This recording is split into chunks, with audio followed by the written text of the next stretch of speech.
Central কমিটির senior যুগ্ম আহ্বায়ক লিয়াকত আলী সাহেব তিলকের ইফতার কমিটি এসেছেন।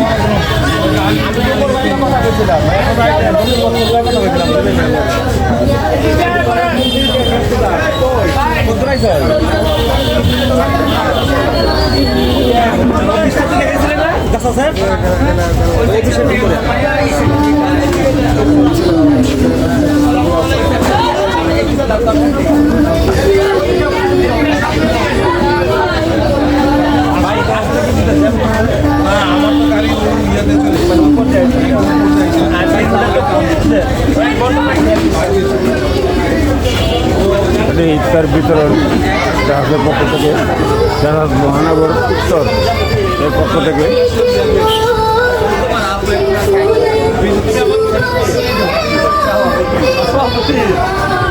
ভাই আমার জীবনে ভাই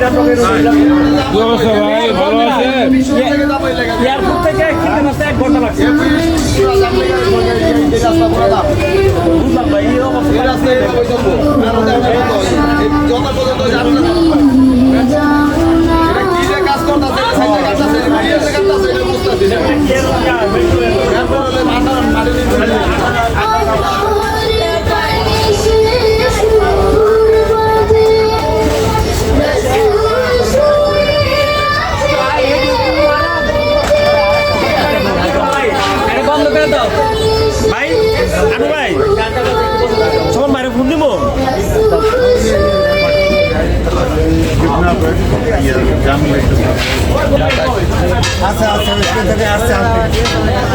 জাহাজের সেন্ট্রাল কমিটির সিনিয়র যুগ্ম আহ্বায়ক জনাব লিয়াকত আলী সাহেব এই ইফতার পার্টিতে আসছেন।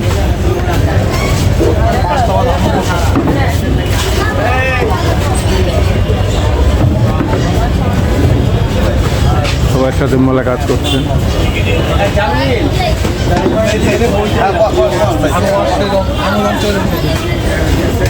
আহ্বায়ক, কেন্দ্রীয় ও মহানগর নেতৃবৃন্দ এবং উপস্থিত ঢাকা মহানগরের যারা আজকে এবং ওমর ভাই আমাদের যে আজকে ইফতারের আয়োজন করেছেন এজন্য ঢাকা মহানগরের উত্তর পক্ষ থেকে আন্তরিক শুভেচ্ছা এবং অভিনন্দন। এবং ক্রিকেট থানায় বিএনপি এবং সকল অঙ্গ সংগঠন যারা এই ইফতার মাহফিল অনুষ্ঠানে যারা আয়োজিত আজকের ইফতার মাহফিল আলোচনা সভার সভাপতি অনুষ্ঠানের প্রধান অতিথি ঢাকা বিশ্ববিদ্যালয়ের সিনেট সদস্য জাসাস জাতীয় নির্বাহী কমিটির সিনিয়র যুগ্ম আহ্বায়ক জনাব লিয়াকত আলী ভাই আমাদের মাঝে এখন বক্তব্য নিয়ে আসছেন।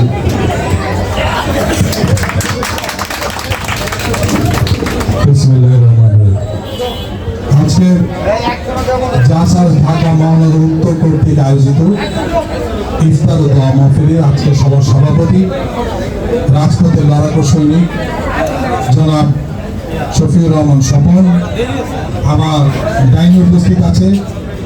আজকে ঢাকা মহানগরের উত্তরে অত্যন্ত ঘনিষ্ঠ কণ্ঠস্বর, যিনি প্রত্যেকটা থানাকে আজকে জাহাজকে উজ্জীবিত করেছে, জাহাজের সদস্য সচিব জনাব আনোয়ার হোসেন আনু। উপস্থিত আছে আমার রাজনৈতিক সহকর্মী ভাই ও বোনেরা। বন্ধুরা আমার, দীর্ঘ 17টি বছর আমরা কোনো কথা বলতে পারিনি। এদেশে 90-95% মুসলমান হওয়া সত্ত্বেও আমরা বিগত 5 বছর খোলা মাঠে মসজিদে ইফতার পর্যন্ত করতে দেওয়া হয় নাই। শুধু তাই নয়, আপনারা অন্তত ভুলে যাবেন না, গত বছরের আগের বছর যখন ঢাকা বিশ্ববিদ্যালয়ে কার্জন হল এবং অন্যান্য হল এবং মসজিদে যখন ইফতার করতে যাওয়া হয়েছিল, সেই দিন এই আওয়ামী ফ্যাসিস্ট সরকারের লোকরা, ভারতের দাবেদাররা সেই সকল মুসলিম ছাত্র ছাত্রী ভাই বোনদের পিটিয়ে রাস্তা নামিয়ে দেওয়া হয়েছিল। অথচ অত্যন্ত দুঃখের পরিতাপের বিষয়, আমরা সেখানে মুসলমান হয়ে আমরা নামাজ পড়তে পারবো না, আমরা ইফতার করতে পারবো না, অথচ হলগুলিতে সেদিন কালী পূজা, দুর্গা পূজা সমস্ত কিছু পালন করার পারমিশন দেওয়া হতো। এর চেয়ে দুঃখজনক আর কি হতে পারে? এইগুলির প্রতিবাদ আমরা করেছিলাম রাজপথে নেমে। এই জন্য আমরা প্রতিবাদ করেছিলাম একটি গণতান্ত্রিক নির্বাচন দেওয়ার জন্য, যেই নির্বাচনের মাধ্যমে এই দেশের গণতান্ত্রিক অধিকারের মাধ্যমে সরাসরি নির্বাচনের মাধ্যমে একটি রাজনৈতিক সরকার প্রতিষ্ঠিত হোক, এটাই ছিল আমাদের দাবি। আর এই দাবি করতে গিয়ে সেই ফ্যাসিস্ট সরকারের সময় আজকে আমরা যারা এই লাইনে দেখতে পাচ্ছেন, আপনাদের সাথে সুন্দর মনে কথা বলছি, আমরা সেদিন কেউ বাড়িতে ঘুমাতে পারিনি, আমরা আমার বাবার সাথে দেখা করতে পারিনি, স্ত্রীর সাথে দেখা করতে পারিনি তাদের অত্যাচারে। শুধু তাই নয়, ৭১ সেই সময় রাজাকাররা যেমন এদেশের লোকদেরকে খুঁজে খুঁজে বাসার থেকে ধরে নিয়ে মিরপুর বদ্ধভূমিতে হত্যা করেছিল। যদি ৫ই অগস্টে সেই দিনের নেতৃত্ব যদি ব্যর্থ হতো, আজকে আমরা যারা বসে আছি, আজকে হয়তো এখানে আমাদের না থেকে আমাদেরও মিরপুর বদ্ধভূমিতে আমাদের লাশ পড়ে থাকতো।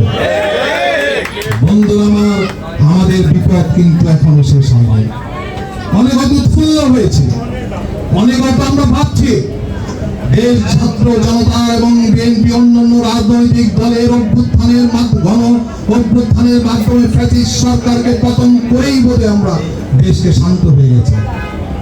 এটা কিন্তু ঠিক নয়, আপনাদেরকে আরো অনেক দূর পার দিতে হবে। যদি সেই পারিতে আমরা ভুল করি, সেই আন্দোলন কিন্তু সামনে আমি দেখতে পাচ্ছি স্পষ্ট, সামনে কিন্তু আরো বড় ধরনের আন্দোলন আসছে। আমাদের ভারপ্রাপ্ত চেয়ারম্যান কিন্তু একটি কথা সব সময় আপনাদেরকে বলে, এবারে নির্বাচন হবে বাংলাদেশের ইতিহাসের সবচেয়ে কঠিনতম নির্বাচন। কারণ এই দেশের ষড়যন্ত্রকারীরা আওয়ামী লীগের প্রেতাত্মা কিন্তু বসে নাই। এখানে প্রশাসনে তাদের লোক বসানো আছে, বিচারালয়ে আছে, তাদের প্রশাসনে আছে, বিভিন্ন সংস্থা, এমনকি সেনাবাহিনীর ভিতরে তাদের লোক এখনো ঘাপটি মেরে আছে।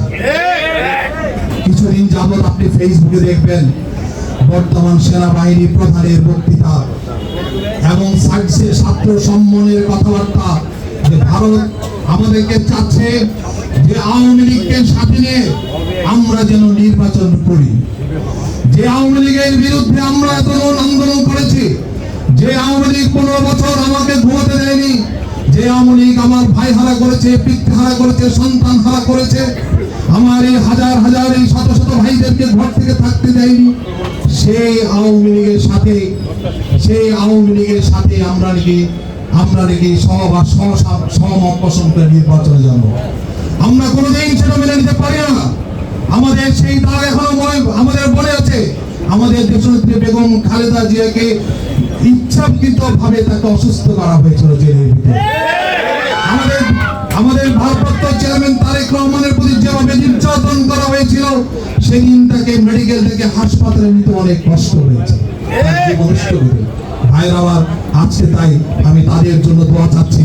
এই ইফতারের মাধ্যমে আসুন আমরা ঐক্যবদ্ধ হই এবং আমাদের ভারপ্রাপ্ত চেয়ারম্যান এবং দেশনেত্রী বেগম খালেদা জিয়ার সুস্থতা কামনা করে আশা করে আপনাদের কাছে মোনাজাত আশা করছি। সকলকে ধন্যবাদ জানিয়ে আমি আমার বক্তব্য শেষ করছি। বাংলাদেশ জিন্দাবাদ, জাসাস জিন্দাবাদ। আহ্বায়ক আজকে সবার সভাপতি জনাব শরীফুল ইসলাম স্বপন ভাই তার বক্তব্য নিয়ে আসছেন। আসসালামু আলাইকুম ওয়া রাহমাতুল্লাহ।